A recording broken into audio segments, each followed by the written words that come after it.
De nos jours, les tsunamis tuent des milliers de gens et ravagent tout sur leur passage.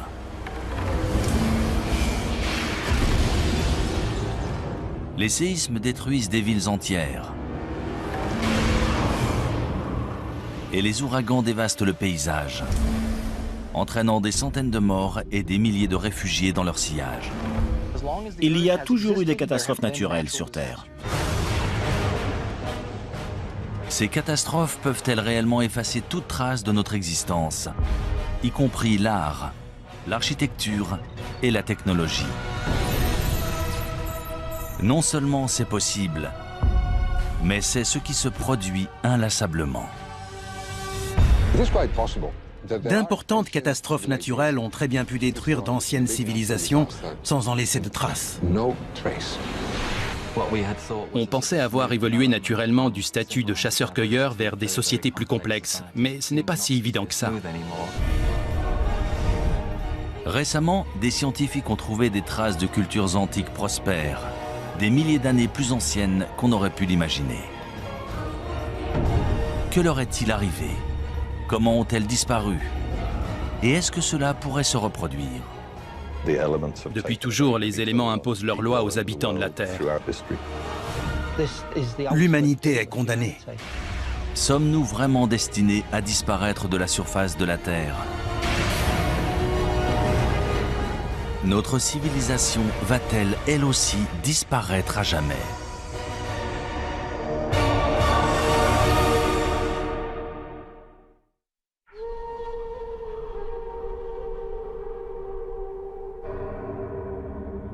Le désert Roub al-Khali en Oman. Ce territoire menaçant et désolé de la péninsule arabique est indiqué sur les cartes sous le nom de quart vide. Ses sables mouvants et sa chaleur écrasante sont le repère de solifuges venimeuses, d'échides mortels et de bandes de bédouins nomades.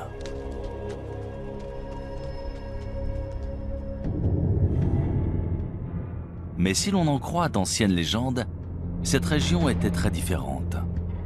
C'est ici, il y a environ 5000 ans, qu'existait autrefois un royaume mythique appelé Hiram.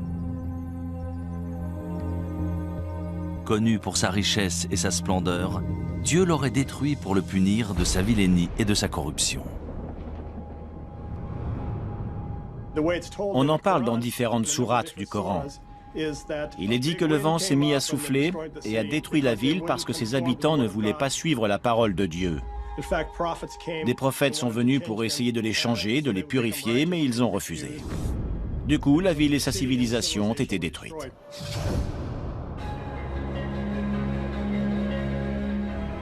Pendant des siècles, historiens et explorateurs ont cherché des preuves de l'existence d'Hiram. Mais il faudra combiner technologie spatiale et archéologie traditionnelle pour enfin réussir à prouver qu'Hiram est bien plus qu'un mythe. En 1983, Nicholas Clapp, archéologue amateur, adresse une étrange requête à la NASA qui donne lieu à une expédition commune dans la péninsule arabique. Il venait de lire qu'on pouvait utiliser un radar imageur pour cartographier des rivières souterraines en Égypte. Il se demandait si on pouvait s'en servir pour trouver une cité disparue, en connaissant à peu près sa localisation.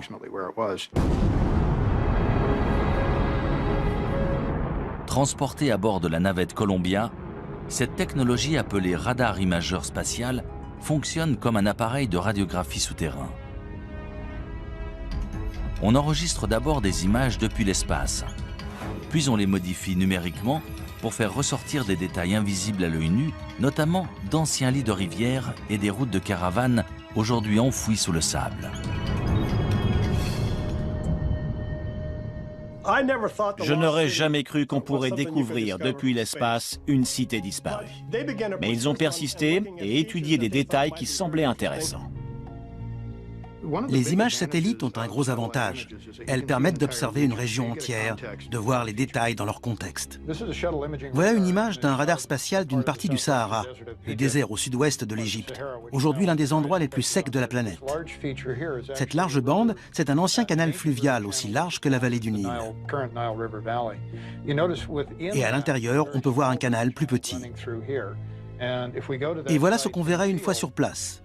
Là, on est au milieu de l'un de ces fleuves et on regarde une rive découpée plus haut. Ça a été une sacrée découverte. Dans l'Antiquité, les gens dépendaient de ressources, comme nous. Ils avaient besoin d'eau et de réseaux de transport. On a vu la relation entre ces différents éléments et découvert des pistes dans cette zone. Ça a été un point de départ dans notre recherche d'Iram. Les images satellites de Roub al-Khali montrent aussi d'anciennes routes de caravanes convergeant vers une zone le long de la frontière est du quart vide.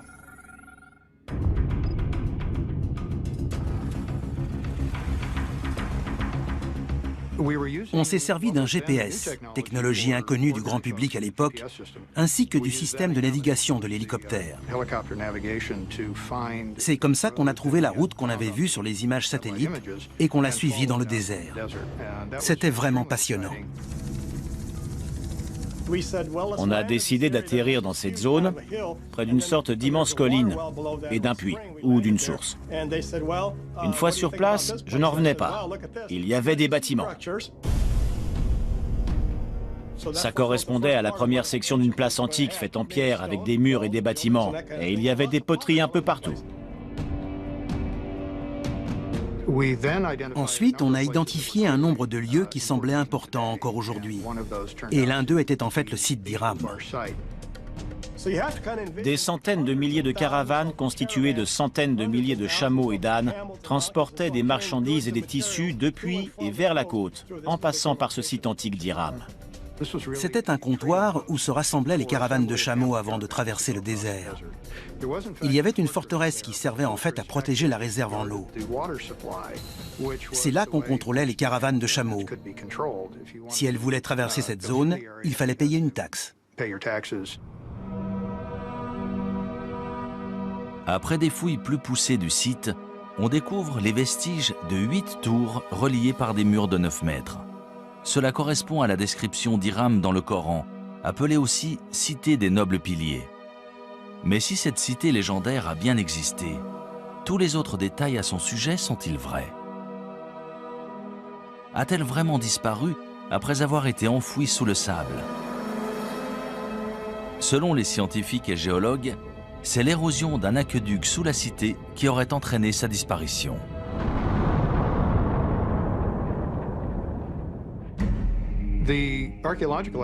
Si l'on en croit les preuves archéologiques autour du site, lorsque les réserves en eau ont diminué, la forteresse s'est effondrée dans un entonnoir et les gens ont fui. Beaucoup sont morts. Les légendes anciennes relatent le même sort étrange. Mais un tel événement peut-il réellement avoir éradiqué un peuple entier? Peut-il vraiment avoir détruit toute trace d'une culture, d'une langue et d'une civilisation? D'après de nombreux archéologues et historiens modernes, de telles conséquences dévastatrices sont tout à fait envisageables. On ne sait déjà presque rien de notre histoire quand on remonte à 3, 4, 5 000 ans en arrière. Alors, si l'on remonte avant la dernière glaciation, voire les 2 dernières, tout a changé, y compris les civilisations, les organisations et les communautés humaines. Tout a été perdu. Les premières cultures, en particulier celles qui n'avaient pas l'écriture, ont été en grande partie oubliées. On n'a aucune trace historique et les seules traces qu'on puisse trouver sont archéologiques. Cela sous-entend qu'un archéologue trouve des vestiges de ces civilisations et se base dessus pour reconstruire leur histoire.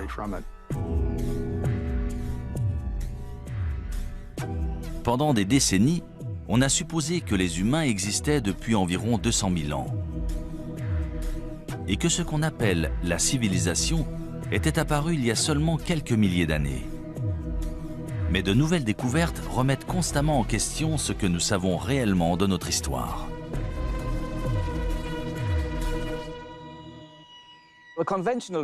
On dit qu'une civilisation naît en même temps que les premières villes et les premiers écrits. C'est ce qui est arrivé entre 3000 et 5000 ans avant Jésus-Christ en Mésopotamie, soit à l'Irak aujourd'hui. C'est à ce moment-là qu'on est passé de groupes de chasseurs-cueilleurs à une société agraire, c'est-à-dire à des gens capables de faire pousser leur nourriture. C'est ce qui a permis de rester à un endroit précis. Et c'est avec cette sédentarisation de l'humanité qu'on a commencé à parler du concept de civilisation.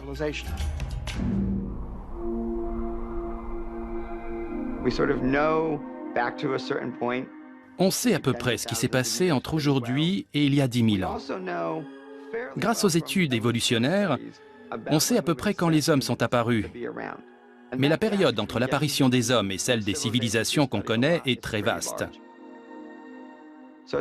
C'est excitant de découvrir jusqu'où remonte la civilisation.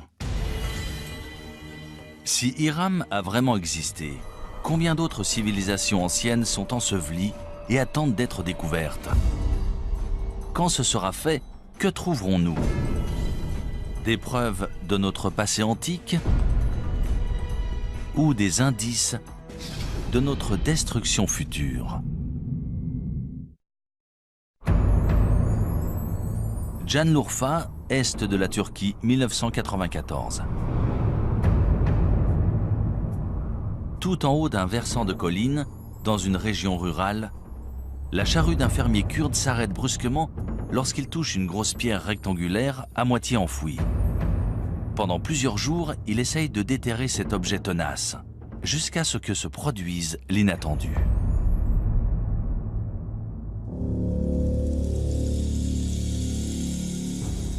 Le fermier découvre des traces de formes étranges sculptées dans la pierre. Très vite, sa découverte attire sur le site des équipes d'archéologues venus du monde entier. Après des fouilles minutieuses, on découvre une série d'immenses mégalithes présentant des sculptures d'animaux en relief extrêmement bien conservées.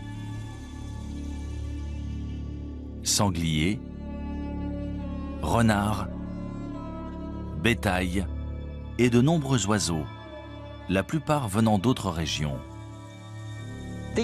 Ces dessins sont magnifiquement exécutés. Certains lions sont absolument incroyables. C'est un site extraordinaire. Mais ce n'est pas le plus étonnant.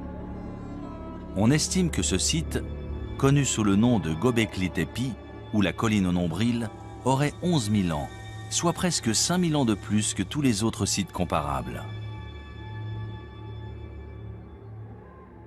Göbekli Tepe a tout changé pour les archéologues.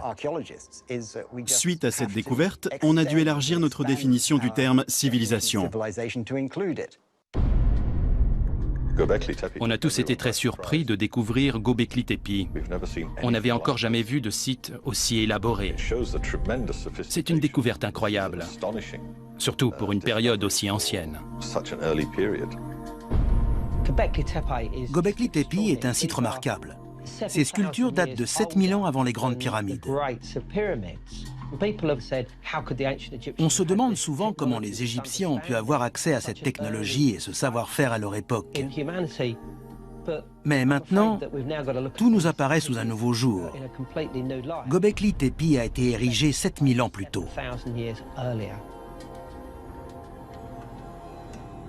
Récemment, l'imagerie radar du site a permis de révéler un gigantesque complexe présentant plus de 20 grandes structures ovales.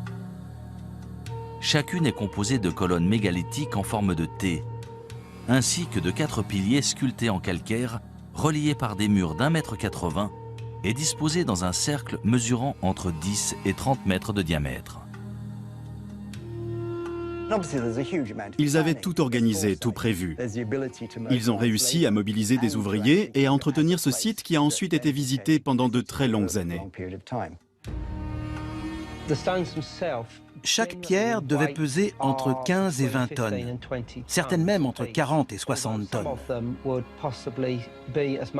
Quand on pense à l'organisation que ça a dû nécessiter, C'est tout simplement remarquable. De toute évidence, il devait y avoir des centaines, voire des milliers de personnes impliquées dans ce projet. Mais qui a construit Göbekli Tepe? Et à quoi servait cette structure? Göbekli Tepe a tout bouleversé. On pensait avoir évolué naturellement du statut de chasseur-cueilleur vers des sociétés plus complexes, mais ce n'est pas si évident que ça. D'après l'archéologue in situ Klaus Schmidt, il s'agit d'un centre régional majeur. Le site est très impressionnant et sur place, on a l'impression d'avoir le monde à ses pieds. Selon certains archéologues, les tribus nomades du néolithique parcouraient de grandes distances pour atteindre Göbekli Tepe et participer à des fêtes rituelles. Selon d'autres, ces ruines seraient celles d'un temple, voire d'un lieu de sacrifice. Ils devaient se rassembler pour une sorte de cérémonie religieuse.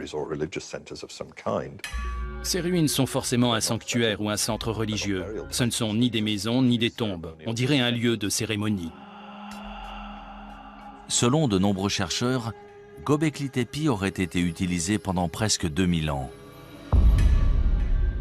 Mais 7000 ans avant Jésus-Christ, les cercles de pierre auraient été enfouis et abandonnés intentionnellement. Pourquoi ? Pourquoi enterrer cet incroyable complexe composé d'au moins 20 structures différentes, voire plus? D'après moi, quelque chose a changé et ils ont dû partir. Et le meilleur moyen d'abandonner le site, c'était de tout enfouir. On n'abandonne pas tout comme ça. Ces sites sont si importants, si sacrés que lorsqu'on les quitte, on les recouvre pour les protéger. Et ensuite, on reconstruit par-dessus ou à côté. C'est le cas ici. On a la preuve qu'ils ont recouvert intentionnellement ces temples avant d'en bâtir un autre ailleurs. Ce n'est pas si simple. Il faut remettre ça en contexte. C'était la toute fin de la dernière période glaciaire, une ère de grands changements. On a des preuves qu'une catastrophe a eu lieu à cette époque sur le continent américain, probablement suite à l'impact d'une comète ou d'un astéroïde. On en a trouvé des preuves un peu partout dans le monde. C'est à cette époque que Göbekli Tepe a été construit. On aimerait savoir pourquoi. A priori, il s'est passé quelque chose qui les a poussés à le faire. Une catastrophe planétaire suite à l'impact d'une comète ou d'un astéroïde? Est-ce cela qui aurait forcé les habitants de Göbekli Tepe à abandonner ce site? Ou est-ce en réponse à cette catastrophe que le site a été bâti comme temple et lieu de recueillement?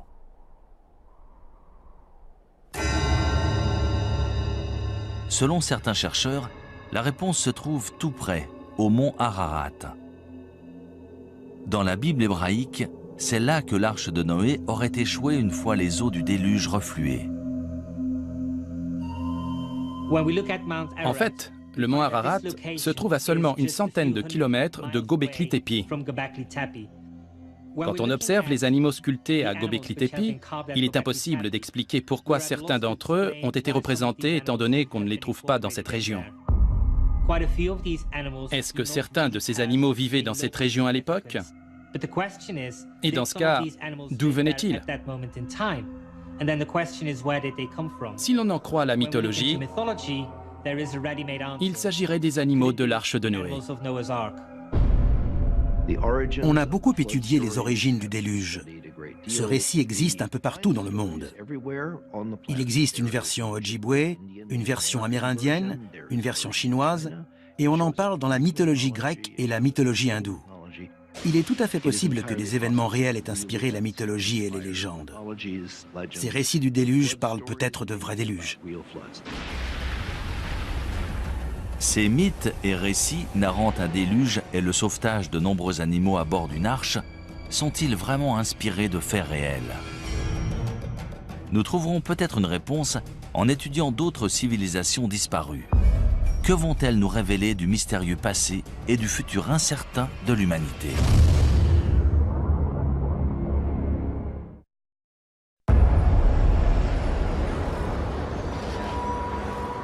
« 26 décembre 2004, Sumatra en Indonésie. Un gigantesque séisme sous-marin de magnitude 9,1, dont l'épicentre se situe au cœur de l'océan Indien, génère un tsunami dévastateur. En quelques minutes, il fait plus de 230 000 morts et plus de 2 millions de réfugiés.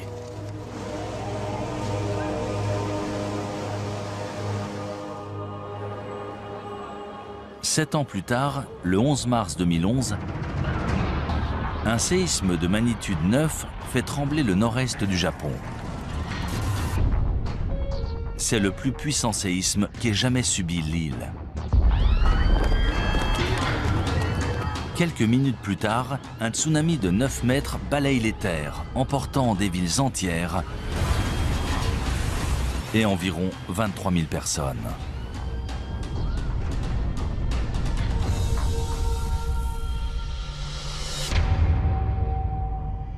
Si des villes modernes conçues en prévision de telles catastrophes peuvent être emportées en quelques minutes, c'est peut-être ce qui est arrivé à de nombreuses civilisations antiques, aujourd'hui disparues. Il y a toujours eu des catastrophes naturelles sur Terre. Tsunamis, séismes, éruptions volcaniques, et cela bien avant qu'il y ait des hommes pour en faire le récit. On sait que les volcans ont fait des ravages parmi les civilisations. Pompéi en est l'exemple parfait. Le Vésuve est entré en éruption et une région entière a été figée dans le temps et détruite. Les cités de Pompéi et Herculanum ont été ensevelies sous les cendres et les pierres volcaniques, mais aussi sous les coulées de lave qui les ont atteintes. Elles ont été préservées, et c'est seulement plus de 1500 ans plus tard qu'on a découvert qu'elles étaient encore là. Malheureusement, face à une catastrophe naturelle de cette ampleur, même une société sophistiquée et à la pointe de la technologie risque soit d'être suspendue et de perdre des décennies de progrès, soit d'être complètement détruite. Héraclion en Crète. En 1894, Sir Arthur Evans, linguiste et archéologue britannique, se rend sur cette île de la mer Égée pour traduire des tablettes en argile récemment découvertes et supposées datées de l'Antiquité grecque. Cependant, ce qu'il découvre surprend les historiens du monde entier.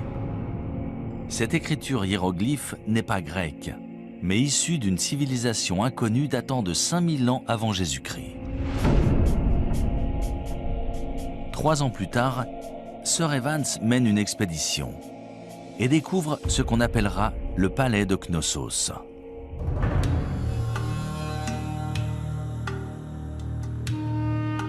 D'après les archéologues, l'imposante structure contenait autrefois des pièces richement décorées, de l'eau courante, chaude et froide, et même des toilettes en intérieur.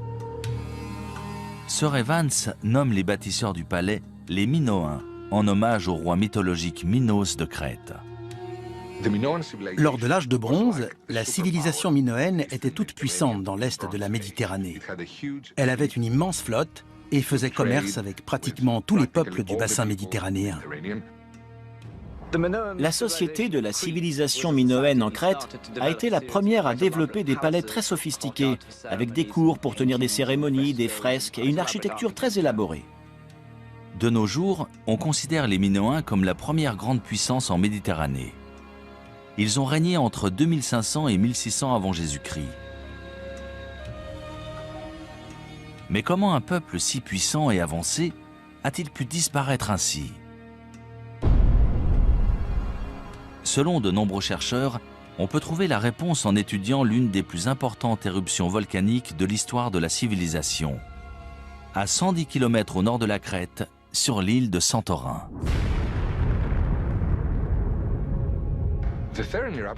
L'éruption de Santorin s'est déroulée en 2 ou 3 phases sur plusieurs jours, voire plusieurs semaines.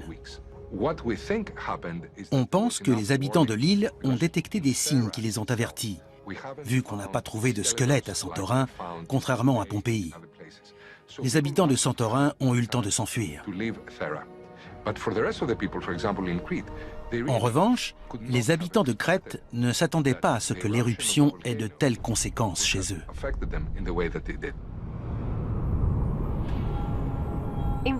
En volcanologie, on parle de différents types d'éruptions volcaniques, de petites éruptions présentant surtout des coulées de lave, aux éruptions pliniennes ou ultrapliniennes si elles sont très importantes. Celle de Santorin était une éruption plinienne, peut-être même ultraplinienne. Elle était très explosive, à tel point qu'elle a détruit une majorité de l'île.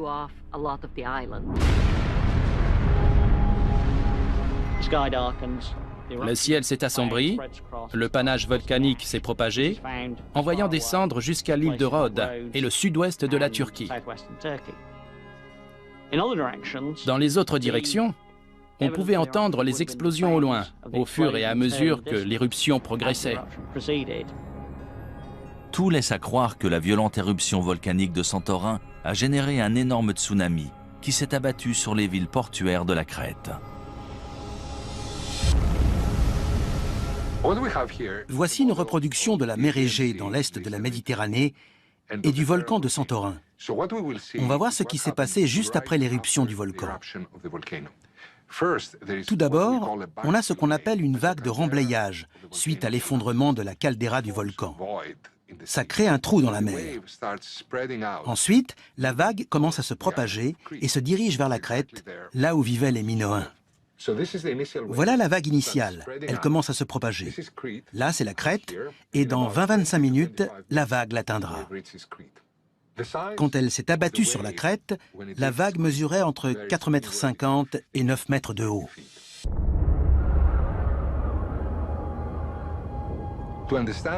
Pour comprendre ce qu'ont vécu les Minoens à l'époque, on peut observer ce qui s'est passé au Japon en mars 2011. C'est un énorme tsunami dont l'impact sur notre société se ressent encore chaque jour. Les Japonais ont réussi à se relever, mais ils n'étaient pas seuls. Le monde entier les a soutenus. Les Minoens, eux, n'avaient personne vers qui se tourner.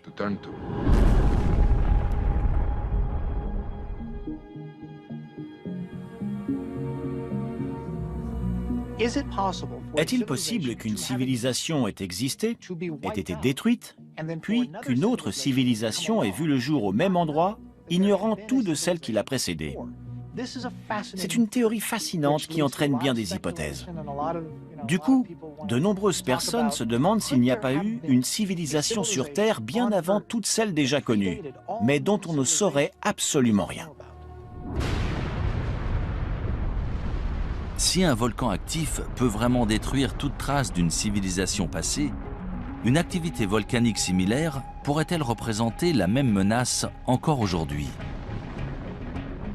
C'est ce que croient les volcanologues. Ils s'inquiètent qu'une telle catastrophe puisse menacer la côte est des États-Unis. L'île de La Palma, près de Tenerife dans les Canaries, présente une faille. On pense qu'une grande partie de l'île pourrait s'effondrer dans l'océan et, de ce fait, générer un gigantesque tsunami. L'effondrement d'un volcan dans les îles Canaries, le Cumbre Vieja ou La Palma par exemple, pourrait entraîner des dommages sur 20 000 km de côte, de Terre-Neuve jusqu'à la côte est des États-Unis, en passant par les Caraïbes et le nord du Brésil. D'après les simulations, lorsque la vague atteindra la côte est des États-Unis, elle fera 10 à 20 mètres de haut. C'est à peu près la taille de la vague qui s'est abattue sur Sumatra après le séisme de 2004 et de celle qui s'est abattue sur le Japon après le séisme de 2011.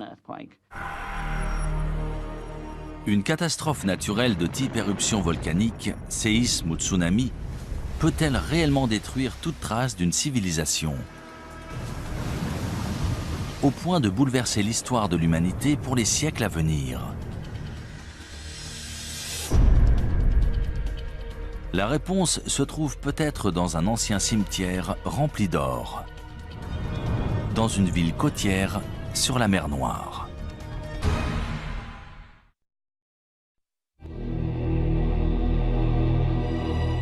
Varna en Bulgarie. Pendant des siècles, cette ville balnéaire de la mer Noire a attiré voyageurs et commerçants en provenance d'Europe et du Moyen-Orient.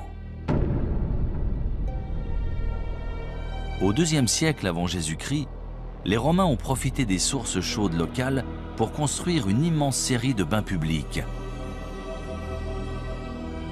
Mais ni les visiteurs, ni ses habitants ne connaissaient le secret enterré sous la ville. Un secret qui, une fois révélé, changerait l'histoire européenne à jamais. Ça s'est passé à la fin de l'automne 1972. Il y avait un site de construction en cours dans la zone industrielle de Varna. Ils creusaient pour installer des câbles électriques. Retcho Marinov, conducteur d'excavateur, creuse une tranchée d'1,20 m de profondeur lorsqu'il tombe sur ce qu'il pense être d'anciens artefacts en cuivre.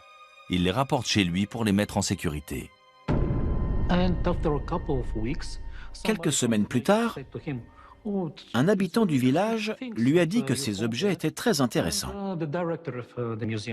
Le directeur du musée de Dalgopol est venu chez lui, et lorsqu'il a vu tous ces objets, il n'en croyait pas ses yeux. Le lendemain, des archéologues du musée de Varna, parmi lesquels Alexander Minchev, retournent sur le site de construction et sont stupéfaits de leur découverte.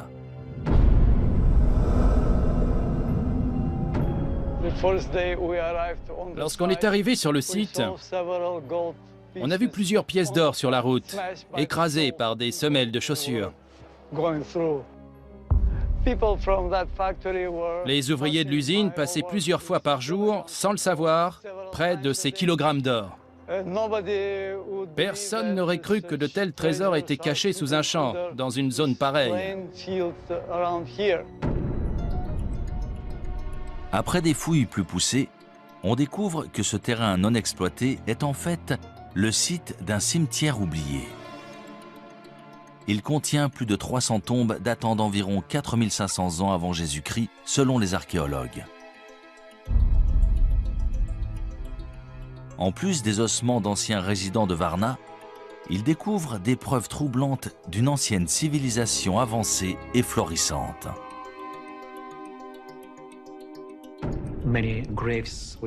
On a trouvé de nombreuses tombes avec des ossements humains. Les corps étaient dans différentes positions, principalement avec la tête orientée vers le nord-nord-est. Et ils étaient enterrés avec leurs ornements et leurs armes. Il existe un tas de ces objets extraordinaires, mais les trouver tous ensemble, dans un seul cimetière, c'est la preuve qu'il s'est passé quelque chose de très important dans la région de Varna.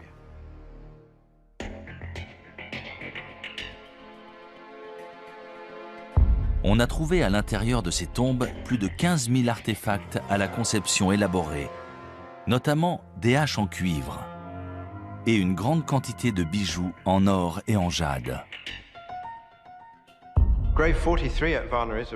La tombe 43 de Varna est très spéciale. C'est l'une des plus abondantes. On y a trouvé un corps d'homme entre 40 et 45 ans et des objets incroyables, notamment un préservatif en or. C'était un symbole de puissance sexuelle, de pouvoir du mâle et de fertilité. D'un côté, on a ce préservatif, et de l'autre, une masse en or qui est un symbole politique. On n'avait encore jamais vu nulle part ailleurs cette combinaison de symbolisme politique et sexuel. L'or, c'est un signe de statut. C'est un matériau très rare, qui brille et ne se ternit pas, qui est durable. C'est pour ça qu'il est signe de haut rang social et qu'on l'exhibe. Les archéologues ont trouvé des objets en or dans de nombreuses tombes, la majorité concentrée seulement dans une poignée d'entre elles. Suite à la découverte inattendue de Varna, les historiens ont découvert les premiers Européens sous un nouveau jour. Dans les peuplements que l'on connaît, qui datent de 1000 à 2000 ans avant Varna, on a trouvé des objets, souvent très beaux, mais rarement liés au rang social. Il n'y avait pas autant de différence entre les familles. Ici, sur 300 tombes, il y en a 8 incroyablement riches. C'est une concentration importante.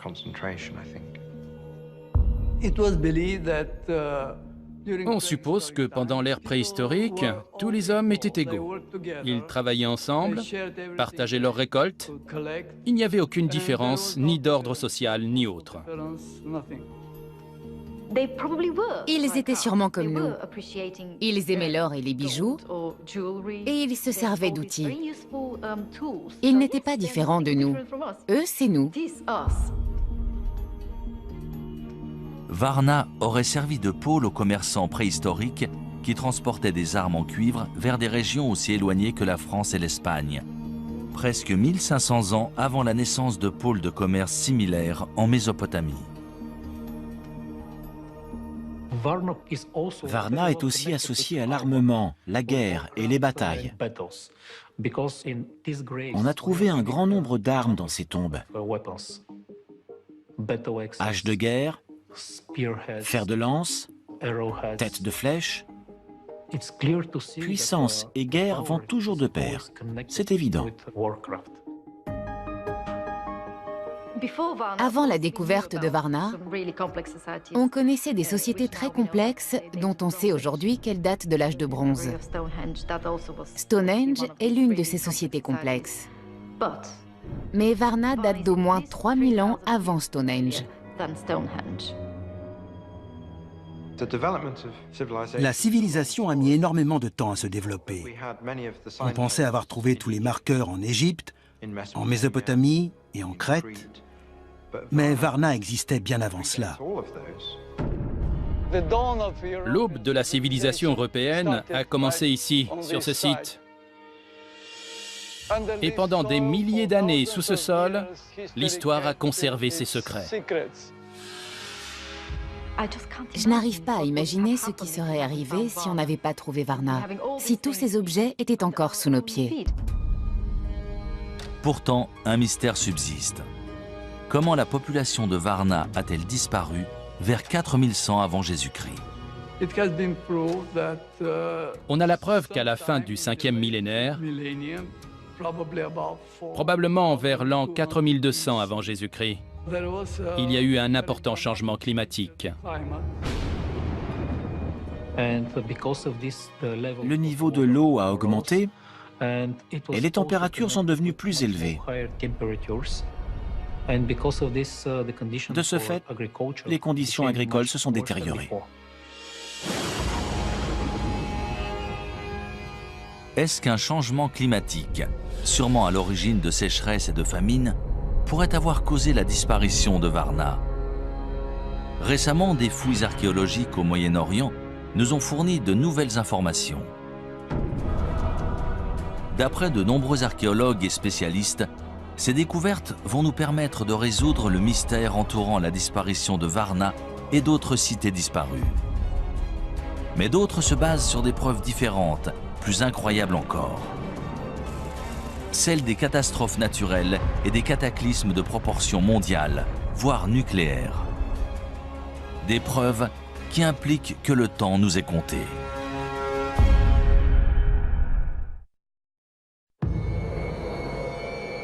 À Moukhar, nord-est de la Syrie, à 13 km au nord de la frontière irakienne.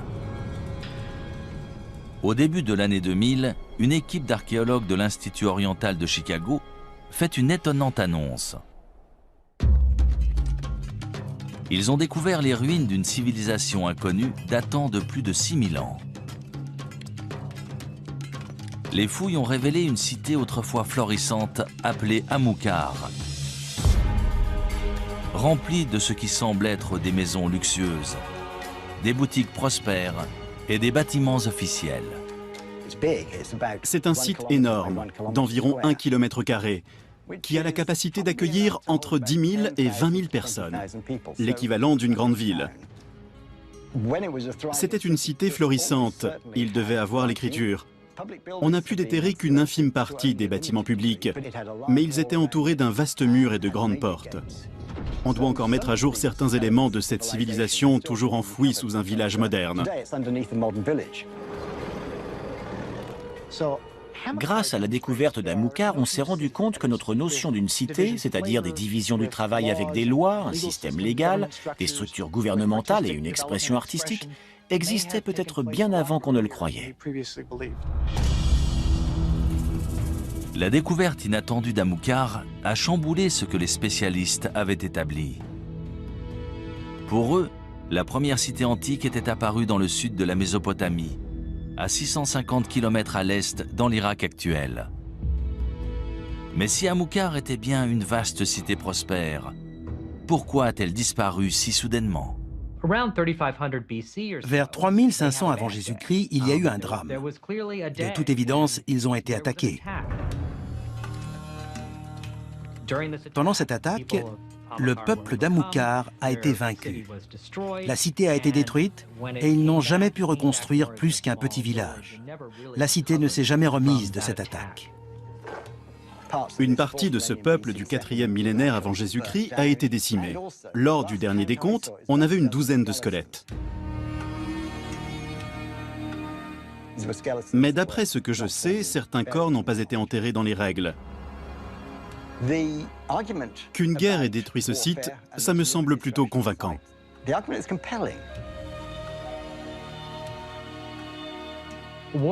Au moment de la destruction d'Amukar, on se battait la plupart du temps à main nue. Mais on a des preuves que les habitants d'Amukar utilisaient des balles. Pas des balles de revolver, évidemment, plutôt des projectiles avec des frondes. C'est une hypothèse controversée mise en avant par les archéologues d'Amukar. Dans tous les cas, lorsque la cité a été détruite, le combat a fait rage et la cité a péri dans les flammes. C'est intéressant, car on sait depuis longtemps qu'à cette époque, d'autres cités se développaient dans le sud, comme Uruk par exemple. Mais aujourd'hui, on a de nouvelles preuves que des cités comme Amukar créaient leur propre civilisation en parallèle. Avec une telle dynamique nord contre sud, la destruction d'Amukar a pu sonner le glas de ces peuples du nord qui essayaient de créer leur propre mode de vie. Ils ont fini par être vaincus par les peuples du sud, ce qui a bouleversé le cours de l'histoire. À des centaines de kilomètres à l'ouest d'Amukar se trouvent les ruines d'un autre peuplement antique, Caramel. En 2007, des archéologues qui déterraient des tombes anciennes in situ ont découvert les fondements de 5 larges tours en pierre de 4,50 m de diamètre et d'environ 6 mètres de haut chacune. Elles auraient au moins 10 000 ans. Ces ruines sont situées dans le nord de la Syrie, pas très loin de Göbekli Tepe. De toute évidence, il s'agit de la même culture. Nous ignorons pourquoi ce site a été construit. Tout laisse à penser qu'il s'agissait de défense. Il devait sûrement faire face à des prédateurs, animaux ou humains. À quoi servaient ces tours? Est-ce qu'elles faisaient partie d'une forteresse? S'agissait-il de tours de guet ou avaient-elles une autre utilité? Honnêtement, on n'en sait rien. Caramel, dans le nord-ouest de la Syrie, est un site important. C'est la toute première preuve de structure permanente en pierre, datant de 2000 ans avant ce que l'on pensait être la structure permanente la plus ancienne dans la cité de Jéricho. Avec la découverte de Caramel, on a abandonné l'idée que l'évolution depuis le néolithique a été un processus unique. Je peux vous nommer de nombreux autres sites où l'on a trouvé des cultures locales distinctes, chacune très élaborée, mais différentes les unes des autres. Il n'y a pas eu un seul grand développement. Il y en a eu tout un tas, certains plus réussis que d'autres. Pour la plupart des spécialistes, Caramel et Amukar ont été détruites par des armées venues du sud de la Mésopotamie. Dans l'Antiquité, il y avait énormément de conflits. Je ne parle pas de guerre mesquine et irréfléchie. Il s'agissait d'agrandir des cités, de s'approprier plus de territoires et de subordonner plus de villes pour taxer plus de résidents. Ces guerres territoriales sont-elles la seule cause de la destruction de ces grandes cités antiques? Depuis peu, une autre théorie infiniment plus hasardeuse a vu le jour. Caramel et Amilcar ont peut-être été victimes d'une étrange et spontanée explosion nucléaire. En 1972, des scientifiques du Gabon en Afrique découvrent des traces d'un événement nucléaire au cœur d'une mine d'uranium. On sait que les réacteurs nucléaires génèrent des déchets. En mesurant la quantité, on peut dire de quand ils datent. Et c'est comme ça qu'on a découvert qu'ils remontaient à 2 milliards d'années. Il y a un réacteur nucléaire dans le Soleil, à l'origine de toute vie. Mais pourrait-il y en avoir un sur Terre? Après tout, dans les années 50, on se demandait s'il était possible de créer un réacteur nucléaire naturel dans l'écorce ou le noyau terrestre. L'uranium-235 est notre principale source de réacteurs à fission nucléaire. C'est assez commun, plus que l'or. Sur l'échelle des larges éléments qui peuvent se diviser, celui-ci est relativement courant et peut être extrait. Pour créer une réaction nucléaire, il faut surtout 2 choses. Un uranium suffisamment dense et de quoi ralentir les neutrons. Le mieux pour ralentir des neutrons et obtenir une réaction en chaîne, c'est l'eau. Et dans cette zone d'Afrique de l'Ouest, il y avait la parfaite combinaison avec juste ce qu'il faut d'eau et d'uranium suffisamment dense pour obtenir un réacteur nucléaire. Avec un réacteur naturel, on peut engendrer une catastrophe de l'ordre de celle de Tchernobyl. 1 degré de radiation qui pourrait affecter la santé des gens. Si de l'uranium venait à alimenter un réacteur nucléaire naturel, cela engendrerait une fission nucléaire, et c'est ce qu'on veut éviter à tout prix. Dans tous les cas, ça serait sous terre. Ça aurait les mêmes effets qu'un volcan. Donc, ce serait bien une catastrophe naturelle. Selon certains scientifiques, une telle explosion nucléaire aurait balayé toute vie à des centaines, voire des milliers de kilomètres autour du site du dépôt d'uranium. Si cela s'est produit en Afrique de l'Ouest, pourquoi pas ailleurs? Peut-être même à Amilcar. Quand on sait que c'est arrivé à un endroit précis il y a environ 2 milliards d'années, on se dit qu'il y a forcément d'autres endroits, en particulier sous terre, où l'on n'a pas bien cherché. À mon avis, peu de gens croient que ces civilisations ont disparu suite à d'importantes catastrophes naturelles. Combien ont disparu il y a 20 ou 30 000 ans et dont on ignore encore tout? On ne se concentre que sur les civilisations des 5000 dernières années. On ne sait rien au-delà de l'histoire chinoise ou égyptienne.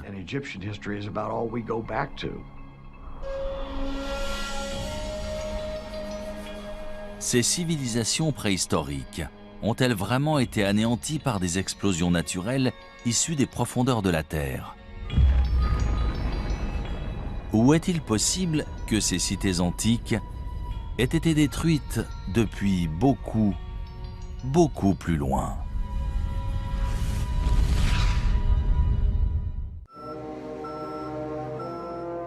« 21 décembre 1968. Mission Apollo 8 de la NASA. Dirigée par le commandant Frank Borman, c'est la première fusée habitée à atteindre la Lune.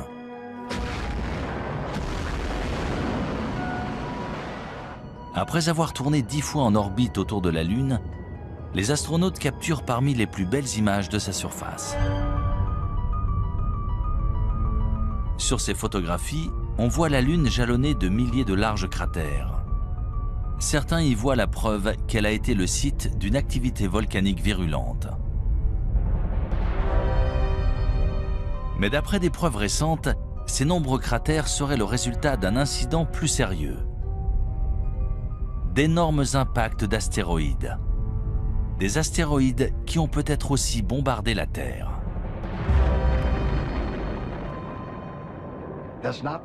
Ce n'est pas un homme sur la Lune, mais des cratères. Et au cours de l'histoire de la Lune et du monde, de nombreux autres objets ont probablement touché la Terre, puis la Lune. Mais on n'en sait rien. La végétation et l'environnement ayant tout recouvert, au point qu'ils sont devenus presque indétectables. La plus grande catastrophe naturelle qui pourrait se produire et tous nous anéantir, ce serait l'impact d'un bolide, une météorite qui tomberait sur Terre. On sait que c'est une météorite qui est à l'origine de la disparition des dinosaures.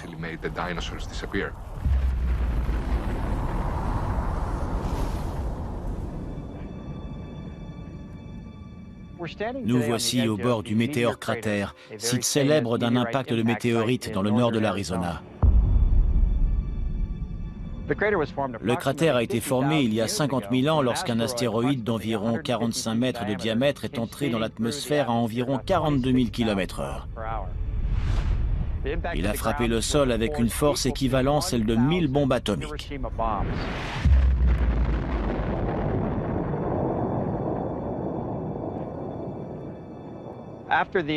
Aujourd'hui, le cratère fait environ 1250 mètres de diamètre, 4 km de circonférence et environ 168 mètres de profondeur. Pour résumer, si l'on plaçait le Washington Monument au fond du cratère, la pointe de l'obélisque serait au même niveau que les bords du cratère.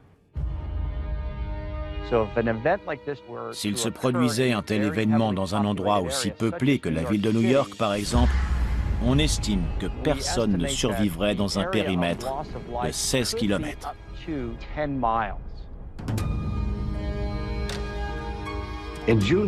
En juin 2002, il s'est produit un événement qui aurait dû tirer la sonnette d'alarme. Un astéroïde de la taille d'un terrain de football est passé entre la Terre et la Lune, à un tiers de la distance qui nous sépare de la Lune. Il a fallu qu'il nous dépasse pour qu'on sache qu'il était là. S'il avait atterri dans le Pacifique, il aurait pu balayer le sud de la Californie avec un tsunami. Un objet d'un incroyable pouvoir destructeur a frôlé la Terre et on ne s'en est rendu compte qu'après son passage. On ne peut pas laisser ce type de menace passer inaperçue à l'avenir. En 2005, la NASA a commencé à suivre les plus gros astéroïdes connus risquant de heurter la Terre. C'est ce qu'on appelle des objets géocroiseurs. Un objet géocroiseur est soit une comète, soit un astéroïde progressant dans l'espace proche de la Terre. Techniquement, c'est un objet qui peut se trouver à 45 millions de kilomètres de l'orbite de la Terre et dont la taille peut varier entre une balle de golf et un pâté de maison, voire plus. Même si de nombreuses météorites de la taille d'une balle de baseball entrent tous les jours dans notre atmosphère, ils se désintègrent dans la haute atmosphère. Seuls les astéroïdes d'au moins 30 mètres de diamètre risquent de frapper la surface de notre planète. Le dernier astéroïde le plus dévastateur a frappé la Terre le 30 juin 1908 au-dessus de la rivière Tunguska, en Sibérie russe.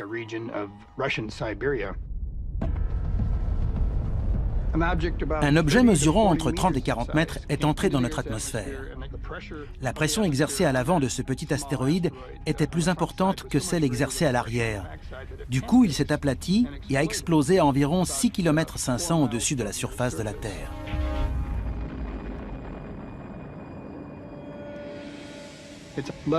Des arbres sont tombés sur 2000 km². C'est une région inhabitée. Il n'y a donc pas eu de blessés, mais des rennes sont morts. Des arbres se sont renversés et il y a eu de nombreux dégâts.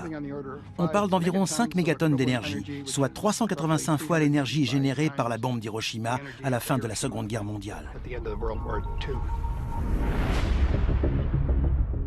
Même si l'impact d'un météore de la taille d'un terrain de football aurait des conséquences dévastatrices, les scientifiques redoutent surtout des objets encore plus gros.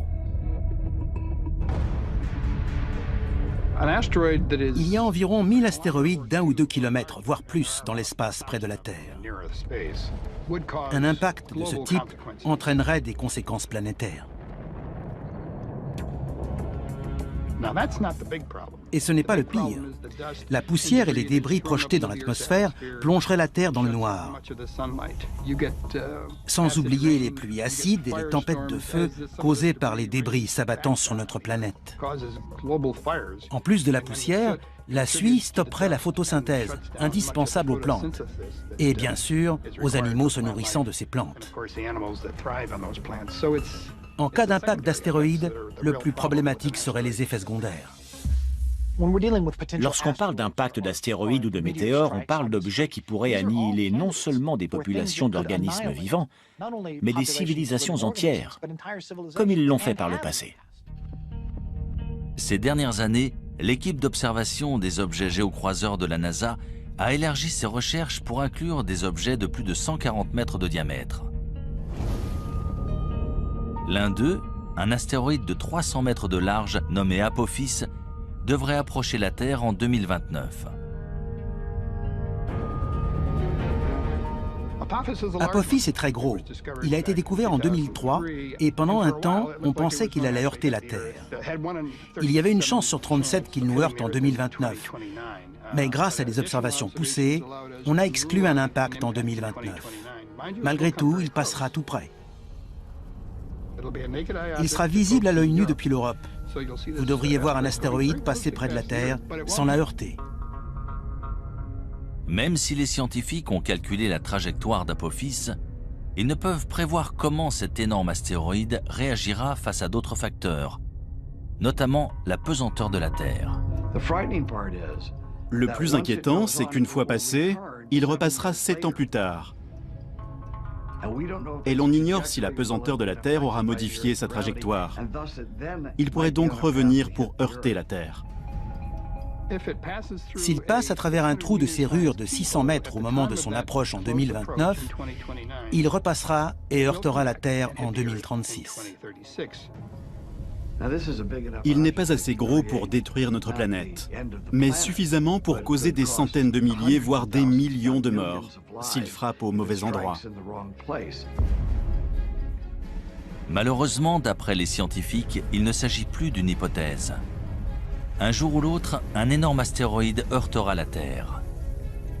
Lorsque cela se produira, est-ce que toutes les traces de notre civilisation disparaîtront? Un astéroïde, un énorme rocher venu de l'espace, a-t-il dévasté l'écosystème au point qu'il n'en reste rien? Il est possible de balayer une espèce entière et toute trace de ce qui existe. Cela pourrait-il expliquer pourquoi d'autres civilisations anciennes ont été détruites et pratiquement oubliées? Il est très possible que des civilisations anciennes aient été détruites par des objets géocroiseurs qui nous ont heurtés. Objets qui ont complètement transformé la nature de la planète. Je sais que beaucoup de gens nous prennent pour des fous qui pensent que le ciel va leur tomber sur la tête. Non, le ciel ne va pas nous tomber sur la tête. Mais il y a bien quelque chose là-haut qui se dirige vers nous.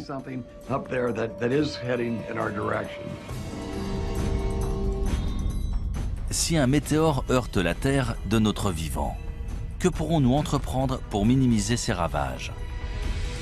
Sommes-nous suffisamment préparés pour ne pas perdre les siècles d'avancées technologiques dont l'humanité peut se vanter? Ou sommes-nous plus vulnérables que nous ne le pensons?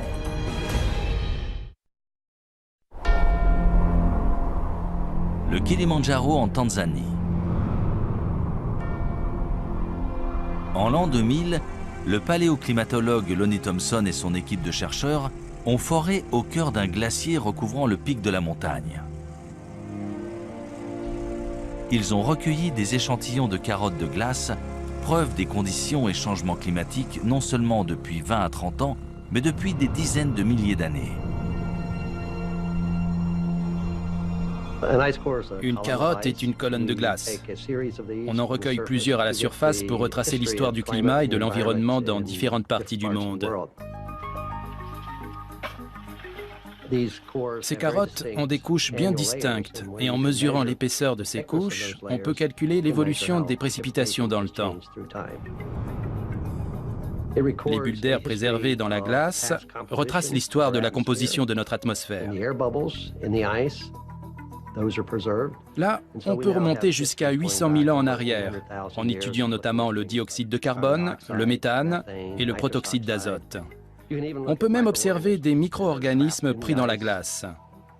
D'ailleurs, on a ressuscité des organismes qui étaient dans la glace depuis plus de 50 000 ans. Tout ce qui est dans l'air est archivé dans la glace. On assiste à des périodes de calme, puis à des périodes où se produisent des cataclysmes. C'est ça la vie sur Terre, on passe de l'un à l'autre.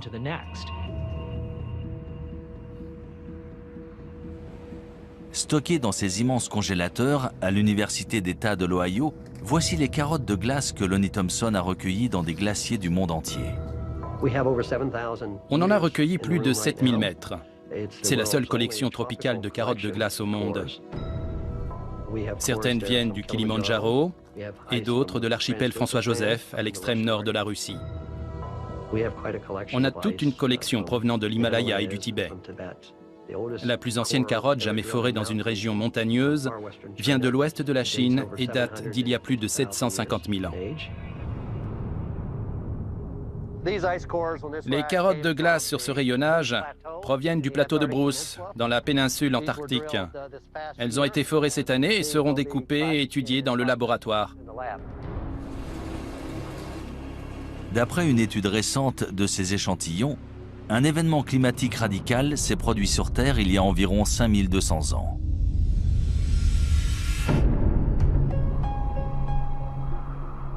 Ce changement soudain coïncide avec l'émergence de nombreuses nouvelles civilisations en Asie et au Moyen-Orient. Il semblerait qu'il y ait eu un renouveau partout dans le monde, mais on ignore pourquoi. Pourquoi c'est arrivé à ce moment-là? Pendant 100 000 ans, on avait une vie heureuse de chasseurs-cueilleurs. Et soudain, les choses ont changé. Qu'est-ce qui a entraîné ce changement? Il faut chercher un dénominateur commun. Et ce qui semble relier toutes ces sociétés agraires, c'est le climat.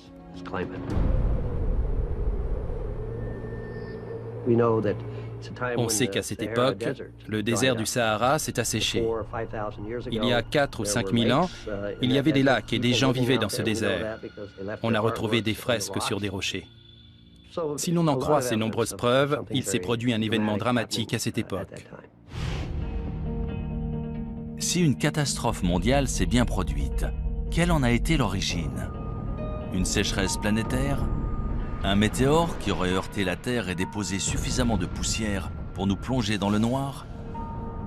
Ou s'agirait-il d'une éruption volcanique? Les éruptions volcaniques sont essentielles pour une planète. C'est comme ça qu'elle perd sa chaleur primordiale. Ça fait des milliards d'années qu'il y a des éruptions volcaniques sur Terre. L'existence des hommes ne représente qu'une fraction de ce temps. Il y avait des éruptions volcaniques bien avant eux, et il y en aura bien après eux. Sans elles, la Terre ne serait pas ce qu'elle est aujourd'hui. On compte de nombreux volcans actifs à travers le monde, la plupart trop petits pour détruire la Terre à l'échelle mondiale. C'est sans compter sur un supervolcan. Il y a des volcans qu'on considère comme normaux. Ils rejettent une certaine quantité de lave et d'énergie et génèrent une explosion d'une certaine taille. Si la lave et les gaz d'un volcan sont particulièrement bien enfermés, la pression sera d'autant plus forte et l'explosion d'autant plus massive. Et c'est ce qu'on appelle un supervolcan. Certains volcans génèrent des éruptions très importantes. En général, ce sont les volcans autour de la ceinture de feu, ceux qui présentent des calderas, notamment en Nouvelle-Zélande, en Papouasie-Nouvelle-Guinée ou même en Alaska. Les scientifiques ont identifié au moins 7 supervolcans dans le monde. Le plus grand se trouve sous le parc national de Yellowstone, dans le Wyoming. Si l'on en croit la géophysique, à Yellowstone et dans certains autres endroits sur Terre, il y a une concentration de chaleur en profondeur, ce qui entraîne une fonte partielle de la roche dans ces régions. Et de ce fait, de temps à autre, cela peut provoquer une gigantesque éruption.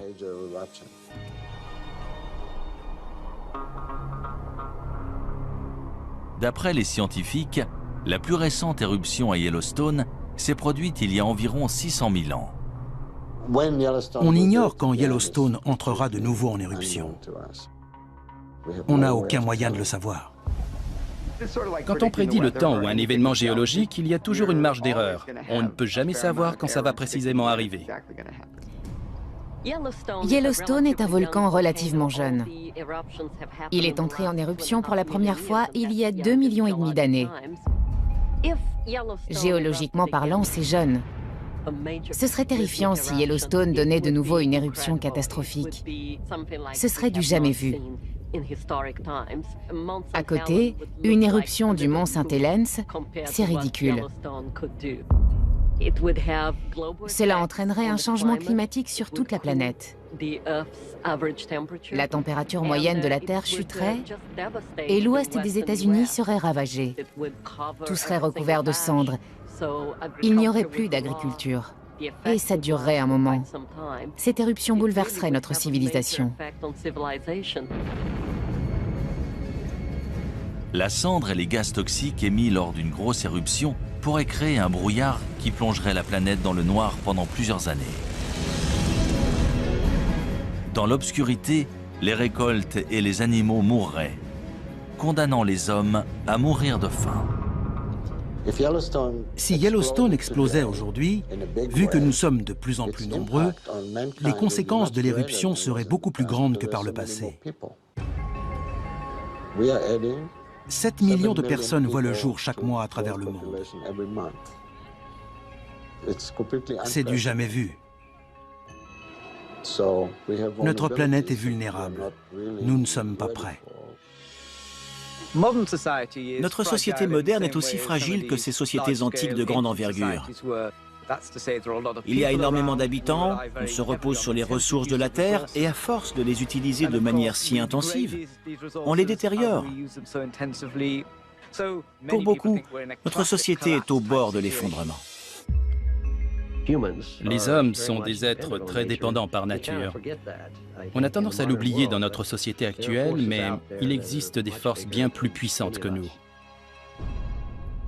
Ces forces ont toujours été là et ont déjà bouleversé des cultures et des civilisations par le passé.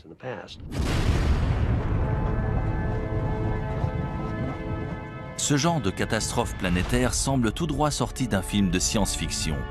Pourtant, de nombreux gouvernements et entreprises se préparent à un tel événement. Malheureusement, une question subsiste. Leur plan fonctionnera-t-il ?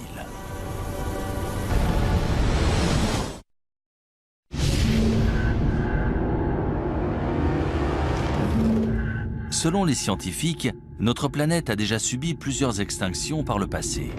Suite à ces événements, le nombre de plantes et d'animaux s'est vu réduit à quelques spécimens. Mais si notre civilisation devait soudain s'éteindre, est-ce que toute notre culture et notre technologie disparaîtraient ?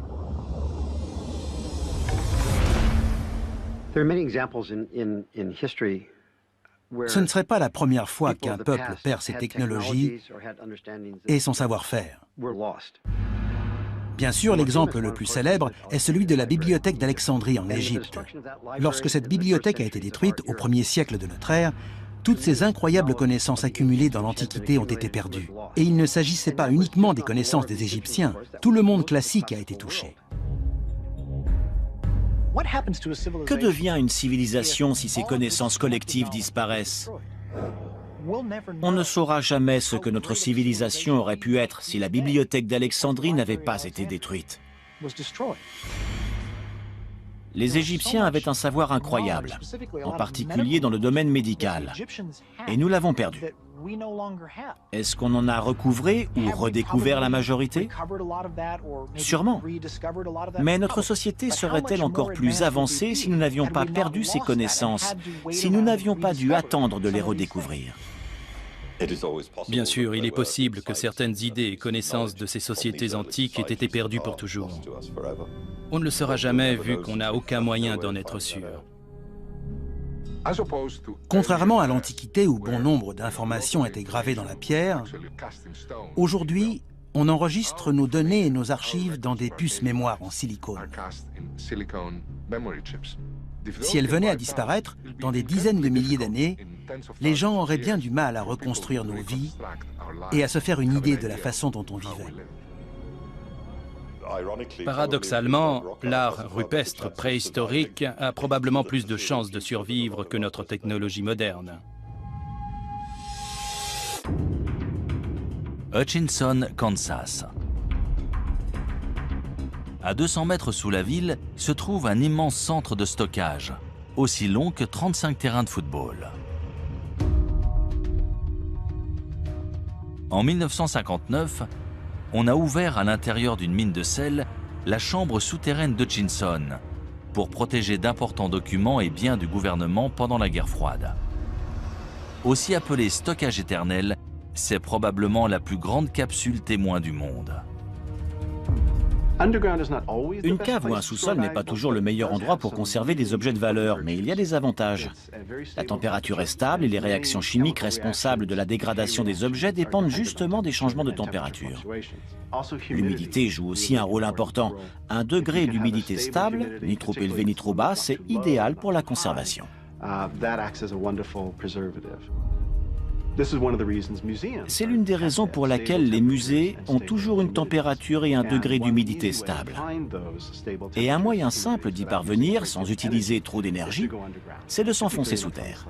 Dans cette mine, en plus, le sel absorbe naturellement l'humidité. Prenons le cuir qui a servi à rédiger les manuscrits de la mer Morte. Il a été lavé dans cette mer salée et le sel a agi comme un conservateur naturel, empêchant les microbes d'abîmer le cuir.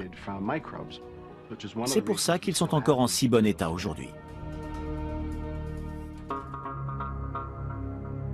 Parmi les objets précieux et rares stockés ici, les copies originales de nombreux films et programmes télé populaires, ainsi que des photographies et documents historiques importants. Grâce à une température constante de 20 degrés Celsius, cette chambre souterraine offre des conditions de préservation presque parfaites. Quelle que soit la civilisation, y compris la nôtre, quand on veut conserver un objet, il faut le mettre dans une chambre forte ou une grotte pour qu'il ne soit pas exposé aux éléments. Il existe dans tout le sud de l'Europe des grottes abritant des dessins et peintures extrêmement bien conservés. La plus ancienne et élaborée de toutes a été découverte en 1994 dans la vallée de l'Ardèche en France. D'après les scientifiques, les œuvres à l'intérieur de la grotte Chauvet datent de 30 000 ans avant Jésus-Christ. C'est l'une des plus belles grottes ornées de la période glaciaire. C'est impressionnant. On n'en avait encore jamais vu de cette taille dans cette région. Elle est d'une incroyable richesse. Il y a environ 400 peintures et gravures d'animaux, de magnifiques représentations de chevaux, de rhinocéros, d'ours, une grande variété d'images.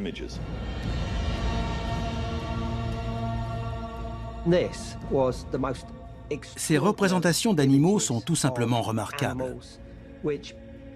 Elles auraient leur place dans une galerie d'art actuelle. La datation et la qualité des peintures de la grotte Chauvet ont remis en question tout ce qu'on savait ou pensait savoir sur l'existence de l'homme sur Terre. Elles sont considérées comme les plus anciennes œuvres d'art créées par l'homme. Le plus intéressant, c'est qu'il s'agit d'Homo sapiens qui ont tenté de représenter des idées et pensées abstraites sur les murs d'une grotte, bien avant l'invention de l'écriture et bien avant n'importe quelle définition de civilisation. Pourquoi ont-ils fait ça? Ces artistes antiques ont-ils créé leur art sur des murs de pierre au cœur des grottes pour le protéger des générations futures? Dans 30 000 ans, les seules traces de notre existence seront-elles stockées en sécurité sous la terre? Tout ce qu'on sculpte dans la pierre, au bon endroit, peut potentiellement être conservé des milliers, voire des millions d'années, en particulier si ça se trouve sous la terre.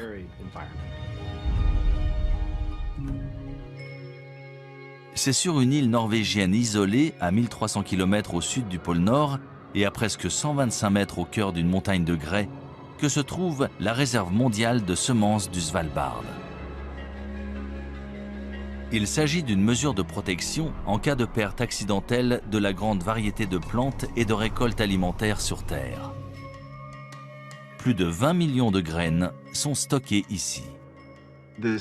Les graines sont stockées dans une mine de charbon abandonnée, transformée en une réserve stabilisée.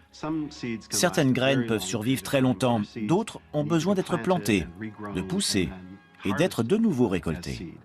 Ce n'est pas un environnement statique. Ici, les graines sont constamment renouvelées et échangées contre des graines issues d'autres réserves dans le monde. Cette réserve de graines a été conçue spécialement au cas où notre civilisation serait détruite.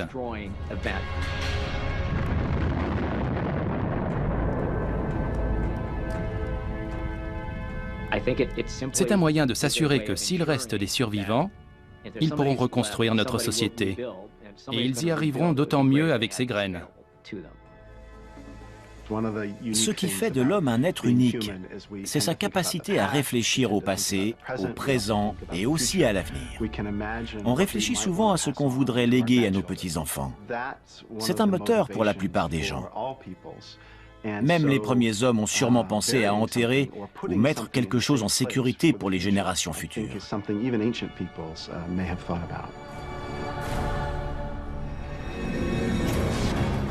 Si des civilisations anciennes ont délibérément conservé des preuves de leurs connaissances et technologies avancées dans des grottes ou structures souterraines, ces trésors cachés pourront-ils nous aider à savoir qui nous sommes et d'où nous venons? Et surtout, quel pourcentage de notre civilisation survivra dans le futur? Pouvons-nous réellement disparaître de la planète sans laisser de traces?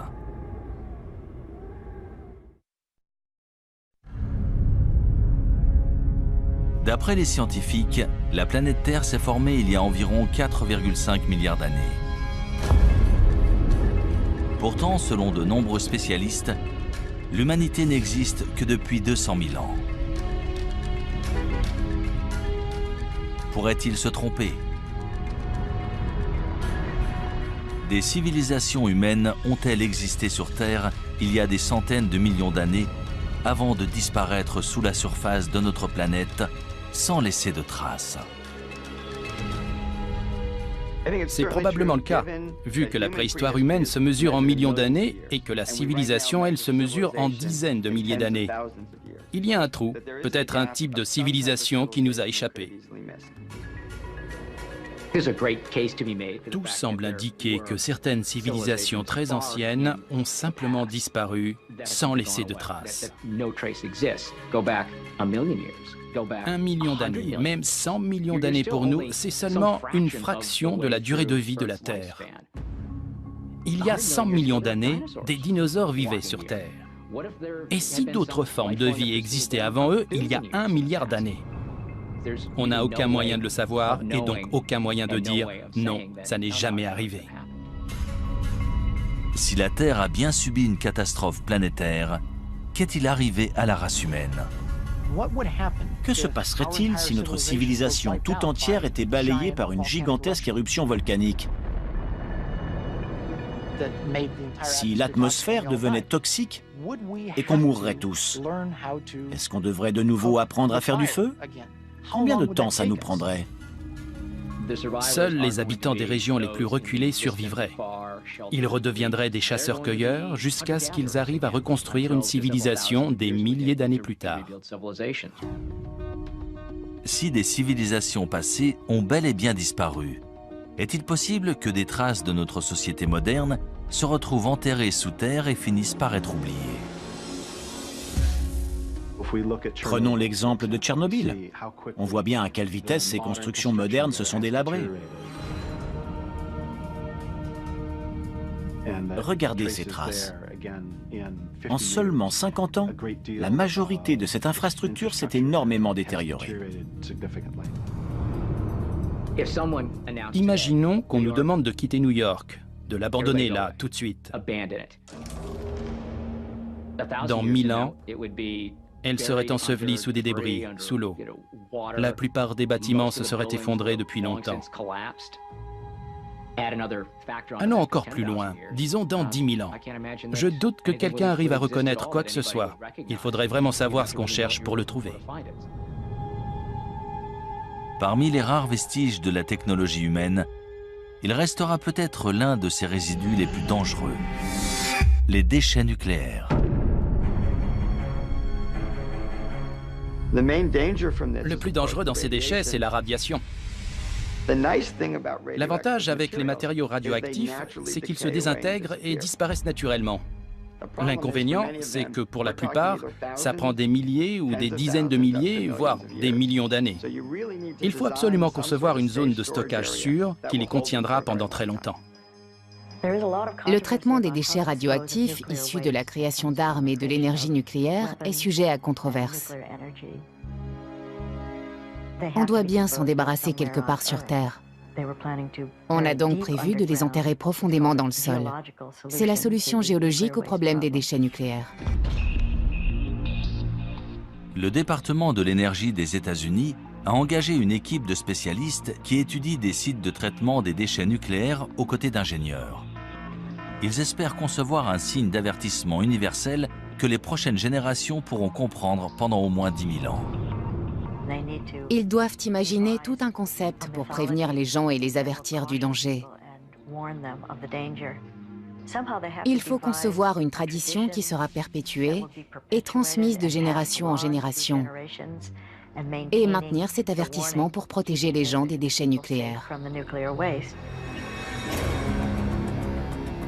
Le concept envisagé présente un immense terrassement pour entourer le site entier. Une fois terminée, la berme mesurera 10 mètres de haut et 30 mètres de large. Le projet comprend également une série de balises en granit mesurant chacune 7,50 m de haut et ornées d'avertissements gravés dans différentes langues. Cet ensemble de signes d'avertissement énigmatiques peut-il être efficace? Ou sera-t-il aussi mystérieux et indéchiffrable que les sculptures de Göbekli Tepe ou les mégalithes de Stonehenge? On ne va pas dessiner une tête de mort dessus. Ce sera absolument pas parlant dans 500 ans. Quelle sorte de phrase peut-on écrire? Ne creusez pas ou faites demi-tour? C'est très compliqué. Dans la longue histoire de notre planète, l'activité humaine représente moins de 1% de ces 4,5 milliards d'années de vie. Mais sommes-nous simplement des grains de sable, des résidents temporaires voués à être oubliés d'ici 100 000 ans ou même moins? Je pense que les êtres humains seraient capables de s'exterminer. On pourrait détruire la race humaine, mais on ne peut pas détruire la Terre. Elle était là bien avant nous et elle sera toujours là bien après nous. Si chaque trace de notre civilisation peut être détruite aussi facilement, comment les historiens peuvent-ils être sûrs que tout ce que nous vivons ne s'est pas produit auparavant?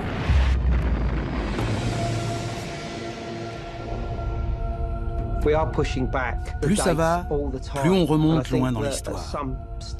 À mon avis, on va finir par découvrir des vestiges qui nous feront réaliser que les civilisations ont bel et bien existé, bien plus tôt qu'on ne le pense. Des vestiges qu'on ne voit pas pour l'instant. Plus ça va et plus on repousse la date d'origine, qu'il s'agisse d'objets, des poteries par exemple, ou de la sédentarisation et l'usage du feu. Il ne faut jamais fixer une date et dire que ça n'existait pas avant. On finit toujours par trouver des preuves du contraire. Les civilisations ont sûrement évolué plus d'une fois. Elles ont été détruites par un événement, puis sont réapparues, et ça, c'est une leçon pour nous aujourd'hui. N'importe quel spécialiste vous le dira. Plus on a d'informations, plus on se rend compte qu'on ne sait rien de notre monde.